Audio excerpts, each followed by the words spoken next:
Red Dead Redemption قطعاً یکی از انقلابی ترین فرانچایز های ویدیو گیم تاریخه که نسخه دوم اون برای اولین بار تو سال 2018 توسط استودیوی راکستار ساخته شد. راکستار به خاطر تجربه خوبی که تو ساخت سری GTA داشت موفق شده بود تا دنیای این بازی رو جذابتر از همیشه بسازه، به طوری که حتی تا امروز هم کلی چیز جدید تو دنیای Red Dead Redemption پیدا میشن و ما هم توی این ویدیو قراره که به کلی از این جزئیات خفن اشاره کنیم که احتمالاً خیلی از وجودشون بیخبر بودن.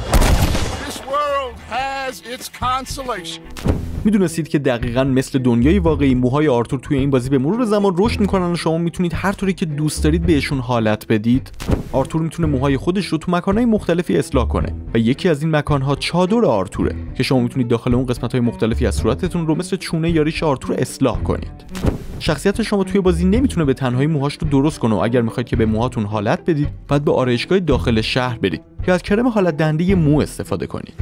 ریش و موهای آرتور فیزیک خاص خودشون رو دارن و با بیشتر شدن موهای آرتور حجم و حالت موهاش هم تغییر میکنه.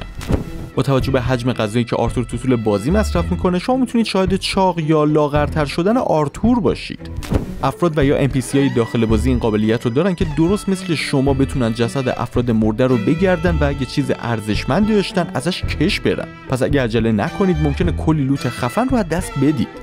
کلاه آرتور موقع دعوای تن به تن و استفاده کردن از سلاح گرم از سرش میفته.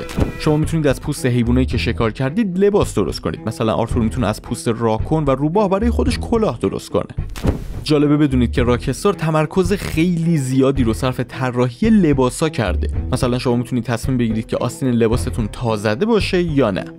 سلاح‌های شما ممکنه که به مرور زمان توی بازی کثیف و گلی بشن. بهتره با پارچه تمیز بهشون رسیدگی کنید تا بهترین عملکرد خودشونو داشته باشن. اسب شما هم دقیقاً مثل اسلحه‌تون کثیف میشه. بهتر از برس استفاده کنید تا آسیب به پوست اسبتون نرسه و جالبه بدونید که اسب شما با آب بارون یا توی رودخونه هم تمیز میشه. هر چقدر که به اسبتون برسید و بهش غذا بدید و مراقبش باشید اسبتون با شما بیشتر ارتباط میگیره و نزدیکتون میمونه. با توجه به جنسیت اسبتون آرتور برای نوازش و آروم کردن اسب از ضمیر شی و هی تو زبون انگلیسی استفاده میکنه. مردم شهر با توجه به وضعیت ظاهری شما باهاتون برخورد میکنن. اگه لباساتون خونی و گلی باشه باهاتون چندان مهربون نیستن. اگه لباس آراسته و تمیزی داشته باشید بهتون احترام میذارن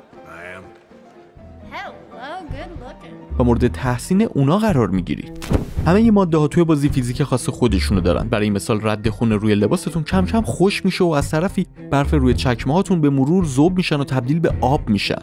اگه آهنگای این بازی رو فاکتور بگیریم 192 آهنگ دیگه هم توی این بازی وجود داره که وودی جکسون وظیفه ساختشون رو بر عهده داشته و به همین دلیله که موسیقی متن ردد هنوزم شاهکاره.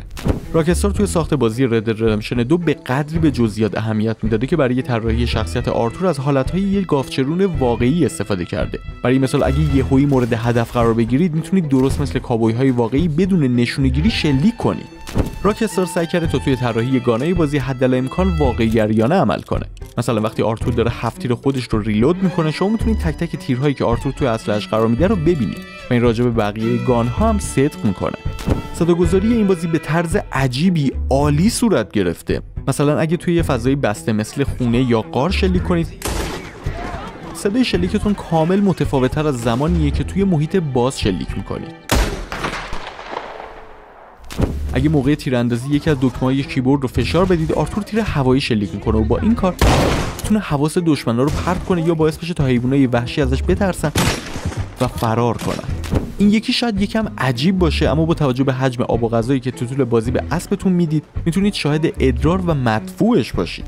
تو تنظیمات اول شخص بازی میتونید خیلی از چیزای اضافی رو حذف کنید تا تمرکز شما بیش از پیش‌صرف خود بازی به حالت سینماتیک اون بشه.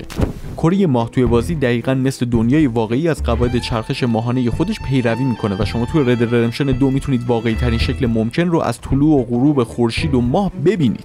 مغازه اسلحه فروشی به شما اجازه میده تا 0 تا 100 سلاحتون رو درست همونطوری که دوست دارید شخصی سازی کنید. از دوربین گانتون بگیرید تا جزئی ترین حکاکی های روی اون.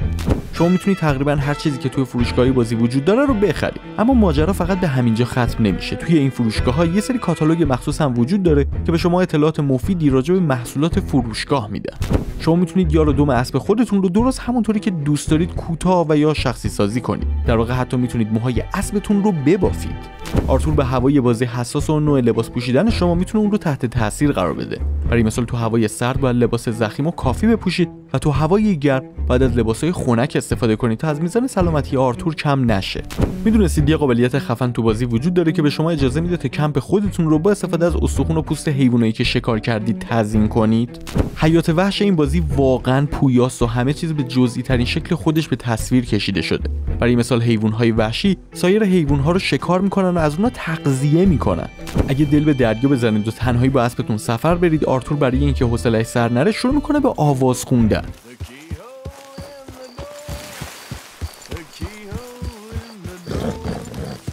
جالبه بدونید که برای چهره تک تک شخصیت‌های بازی فیزیک و انیمیشن مجزایی طراحی شده. هر کدوم از NPC‌های داخل بازی اخلاق خاصی دارن و ممکنه با شما متفاوت رفتار کنن. اگه کسی رو که با طناب بستید به حال خودش رها کنید و بهش توجهی نداشته باشید، اون سری دستاشو باز میکنه و فلنگو میبنده. اگر توی شهر دردسر درست کنید، مردم یادشون میمونه و با بازگشت شما به اون شهر بهتون تیکه میندازن. تازه برخلاف حالت قبلی، حالا اگه کسی رو نجات بدید تا بهش کمک کنید، اون شخص همیشه یادش میمونه و با بازگشت شما به شهر ازتون تشکر میکنه. جالبه بدونید که ریش صورت آرتور به صورت عادی تا یه حد مشخصی رشد میکنه، اما اگر از تقویت کننده مو استفاده کنید میتونید شاهد رشد بیشتری هم باشید. اگه داخل آب برید، لباساتون صرفا تا جایی که توی آب بودید خیس میشن. صدای راه رفتن و قدم هاتون با توجه به کفشی که پوشیدید میتونه متفاوت باشه. اگه اشتباهی به داخل و کف قایقتون شلیک کنید، قایقتون سوراخ میشه و به تدریج با ورود آب به داخل قایق شروع به غرق شدن میکنه. میدونستید شخصیت‌های NPC داخل بازی موقع کار و مبارزه به همدیگه کمک میکنن؟ میزان وابستگی بین شما و اسبتون خیلی مهمه. هر چقدر این میزان بیشتر بشه، قابلیت‌های بهتر و خفن‌تری پیدا میکنید. اگه رابطه خوبی با اسبا نداشته باشید، به محض اینکه از پشتشون راه برید به نشونه اعتراض بهتون لگد میزنن. موقع کندن پوست حیوونا میتونید تمام زخمایی که ایجاد کردید رو ببینید. آرتور میتونه بازتاب خودش رو توی آینه ببینه و نسبت به خودش نظر بده. روزنامه‌های بازی تمام وقایع دنیای رد دد ردمپشن 2 رو به صورت کامل پوشش میدن. توی هوای سرد شما میتونید بخار گرم نفس‌های آرتور، NPC‌ها و حیوونا رو ببینید. گلوله‌ها به هر جایی که بخورن ردشون همونجا باقی میمونه. برف، گل و خاک درست مثل دنیای واقعی فیزیک خاص خودشونو دارن. مثلا اگه روی برف راه برید، میتونید رد پای خودتون رو ببینید که روی برف شکل گرفته. برف توی مناطق سردسیر روی اسبا هم انباشته میشه. تازه اگه با درختی که روش برف نشسته بخورید، کل برف روی شما و لباستون میریزه. سگا تو حالت عادی به دلیل اینکه شما رو نمیشناسن به محض دیدنتون پارس میکنن، اما اگر نوازششون کنید، دفعه بعدی که شما رو میبینن به استقبالتون میان. جالبه بدونید که فیزیک ابرها توی این بازی به زیبایی هرچه تمامتر طراحی شده و جزئیات بی‌نظیری داره. تو بازی حالتی به نام کیل کم وجود داره که بعد از کشتن دشمن و دوربین به صورت سینماتیک یه نفر رو نشون میده.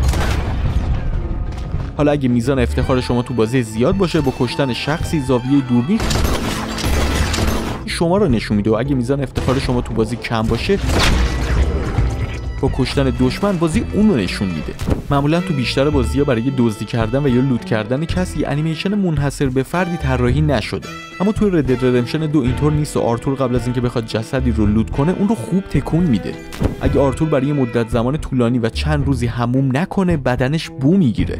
میدونستید که میتونید با تیر زدن به NPC‌های سوار بر اسب اونا رو زمین بندازید و سوار اسبشون بشید؟ شما میتونید موقع صحبت کردن با افراد کمپتون نظر اونا رو رد کنید و باهاشون مخالفت کنید، اما این کار نتیجه منفی داره و تو ادامه اونا دیگه بهتون مشاوره و راهنمایی نمیدن. آرتور هر حیوانی رو که شکار کنه متناسب با ابعاد بدن لاشه به اسبش میبنده. برای مثال آرتور خرگوش‌ها رو کنار اسبش و گوزن‌ها رو کامل روی اسبش میندازه. اگه یه حیوان درنده به شما حمله کنه، جای چنگ اون حیوان روی لباستون میمونه. توی بازی هر دو جنس نر و ماده حیونا وجود داره که شما میتونید به وضوح این تفاوت رو ببینید. انتهای تیرهای تیرکمون بعد از برخورد به هدف شروع میکنه به لرزیدن. اگه زندونی بشید، این احتمال هست که اعضای کمپ شما به کمکتون بیاد.